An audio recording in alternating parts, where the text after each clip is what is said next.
नमस्ते बच्चों। आज लर्निंग ऐप सामग्री कक्षा 8 विज्ञान विषय में आज दो टॉपिक कवर करने वाले हैं। पहला टॉपिक है समुद्र समीर और थल समीर। दूसरा टॉपिक है विद्युत धारा का चुंबकीय प्रभाव। तो आइए शुरू करते हैं। सबसे पहले समुद्र समीर और जल समीर वाला टॉपिक है। जिसमें हम देख रहे हैं ऊष्मा के बारे में दिया है कि ऊष्मा उच्च ताप से के पिंड से निम्न ताप के पिंड की ओर स्थानांतरित होती है। और ये तीन प्रक्रम है इसके द्वारा स्थानांतरित होती है: चाहन, चालन, संवहन और विकिरण। तो ठोस में जो होती है वो चालन से, द्रव और गैस में होती है आपकी संवहन द्वारा, और विकिरण के लिए कोई माध्यम की आवश्यकता नहीं होती है। अब यहाँ पर जैसा हम चित्र देख पा रहे हैं, एक मोमबत्ती जल रही है। जो हाथ ऊपर है वहाँ पर गर्म हवा लगती है मोमबत्ती की, और जो पार्श्व में है, साइड में है जो हाथ, वहाँ पर गर्म नहीं रहता है। तो इसका मतलब है कि वायु गर्म होकर ऊपर उठती है। आगे देखते हैं तटीय क्षेत्रों में। अब यहाँ पर दो प्रकार की समीर दी है। एक तो दिया समुद्र समीर और एक दिया आपका थल समीर। यहाँ पर चित्र भी दिए हुए हैं। तो समुद्र समुद्र समीर पहले दिया हुआ है। जो समुद्र की ओर से चलने वाली ठंडी हवा जो जमीन पे आती है समुद्र समीर कहलाती है। और इसका ठीक विपरीत, अच्छा, समुद्र समीर ये तटीय क्षेत्रों में है और दिन के समय, और जो रात्रि के समय होता है वो आपका थल समीर है। और थल से समुद्र की तरफ चलने वाली वायु को थल समीर कहते हैं। आगे बढ़ते हैं। अभ्यास वर्कशीट क्रमांक 1। तो पहला क्वेश्चन है, इसमें दिया हुआ है कि एक वस्तु से दूसरी वस्तु में ऊष्मा का स्थानांतरण किन प्रक्रमों में। तो हमने देख लिया था चालन, संवहन और विकिरण के द्वारा एक वस्तु से दूसरी वस्तु में ऊष्मा का स्थानांतरण होता है। प्रश्न क्रमांक 2, द्रव और गैसों में ऊष्मा का संचरण किस विधि के द्वारा होता है। तो द्रव और गैसों में ये संवहन के द्वारा होता है। तीसरा क्वेश्चन है समुद्र समीर किसे कहते हैं। तो समुद्र की ओर से आने वाली वायु को समुद्र समीर कहते हैं, और ये आपका दिन के समय आती है। आगे बढ़ते हैं। प्रश्न क्रमांक 4 है थल समीर किसे कहते हैं। स्थल की ओर से आने वाली ठंडी जो वायु है तो थल समीर कहते हैं, और ये रात्रि के समय बहती है।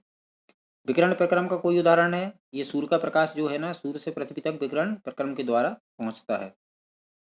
इसके बाद एक प्रोजेक्ट कार्य दिया हुआ है। छोटे बर्तन बीकर में गर्म पानी लीजिए और कुछ वस्तुएं हैं जैसे स्टील की चम्मच, प्लास्टिक का स्केल, पेंसिल, इन सब चीज़ों को रखते हैं और गर्म करते हैं।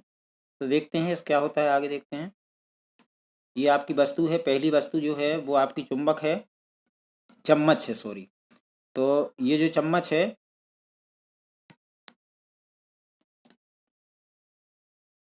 पहली वस्तु का आपकी चम्मच है, स्टील की है, इसलिए ये दूसरा सिरा इसका गर्म हो जाएगा। स्केल प्लास्टिक की है, नहीं होगा गर्म। पेंसिल लकड़ी की है, पेन प्लास्टिक की है, स्केल लकड़ी की है, तो ये सब में नहीं आएगा, बाकी ऊपर हाँ आएगा। आगे देखते हैं रिक्त स्थानों को।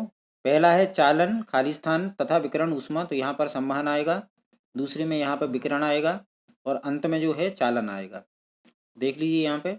आगे बढ़ते हैं। प्रश्न क्रमांक 2, मैच द कॉलम है। सही विकल्प यहाँ पर हमें मैच करना है। तो थल समीर के बहने का समय ये हमने देखा हुआ था, ये रात्रि। थल समीर के बहने का जो समय है ये आपका होता है रात्रि का समय। समुद्र समीर ये दिन के समय बहती है। उसके बाद ठोसों में ऊष्मा का स्थानांतरण चालन के द्वारा होता है, और द्रवों में ऊष्मा का प्रकरण ये आपका संवहन के द्वारा होता है।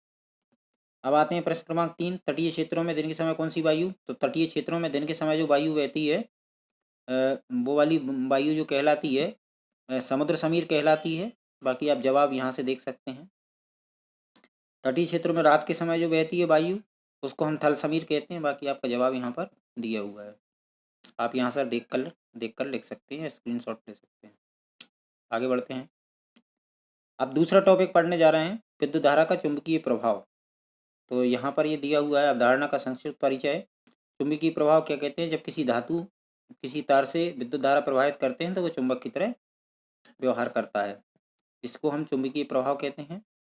यहाँ पर एक लोहे के टुकड़े पर विद्युतरोधी तार, तांबे का तार लपेट देते हैं, और ये यहाँ पर विद्युत घंटी का चित्र दिया हुआ है, और ये उसका डायग्राम दिया हुआ है।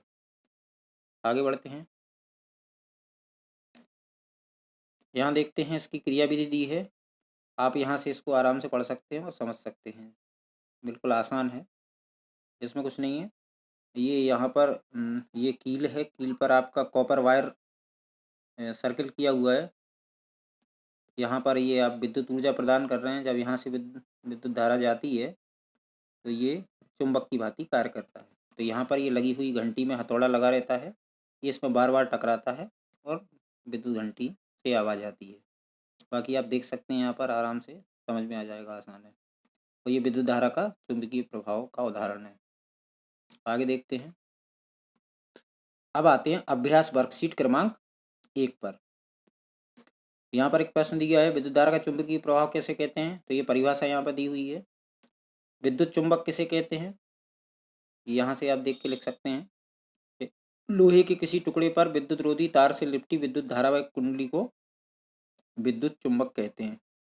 आगे बढ़ते हैं। प्रश्न क्रमांक 3 में देखते हैं कि किस प्रभाव को दर्शाता है विद्युत घंटी? तो ये इसके चुंबकीय प्रभाव को दर्शाता है। यहाँ पर मॉडल का चित्र बनाना है, तो ये चित्र मैंने बनाया हुआ है, आप भी देख के बना सकते हैं। प्रश्न क्रमांक 5 में देखिए, चुंबकीय प्रभाव कहाँ कहाँ उपयोग होते हैं?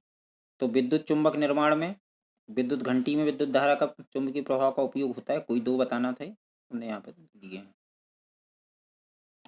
ठीक है, तो आगे बढ़ते हैं। इसमें देखिए फिर एक परिपथ बनाने के लिए दिया हुआ है, तो यहाँ पे मैंने एक परिपथ ड्रॉ कर रखा है। इसमें ऑफ स्थिति में है, ये बल्ब बुझा हुआ है अभी इस समय। तो यहाँ पर ये कुछ दिए हुए हैं, विद्युत सेल के सब संकेत दिए हुए हैं, ये आप यहाँ से देख सकते हैं। कुछ भी नहीं, आसान है। ठीक है, आगे बढ़ते हैं। अब स्व आकलन पे आते हैं। स्व आकलन में देखते हैं, सबसे पहले खाली स्थान है, सॉरी सही सत्य है। तो सबसे पहले विद्युत चुंबक चुंबकीय पदार्थ को आकर्षित नहीं करता है, ये असत्य है। दूसरा आपका है विद्युत घंटी में विद्युत चुंबक होता है, बिल्कुल सही है। विद्युत चुंबक का उपयोग कचरे के ढेर से प्लास्टिक को करने में किया जाता है, ये असत्य है, क्योंकि प्लास्टिक है ना वो विद्युत चुंबक से नहीं चिपकती है। खाली स्थान में देखिए, पहले में चुंबकों आएगा, दूसरे में आपका तांबे के तार का यूज़ किया जाता है कुंडली बनाने के लिए। और प्रश्न क्रमांक 3 में देखिए, विद्युत चुंबक का उपयोग कहाँ कहाँ होता है? कोई दो नाम लिखिए। तो सबसे पहला, कबाड़ से चुंबकीय पदार्थों को अलग करने में विद्युत चुंबक का उपयोग किया जाता है। और बहुत से जो छोटे छोटे बच्चों के जो खिलौने होते हैं उसमें भी विद्युत चुंबक का प्रयोग किया जाता है। तो धन्यवाद, मिलते हैं अगले वीडियो में। Thank you.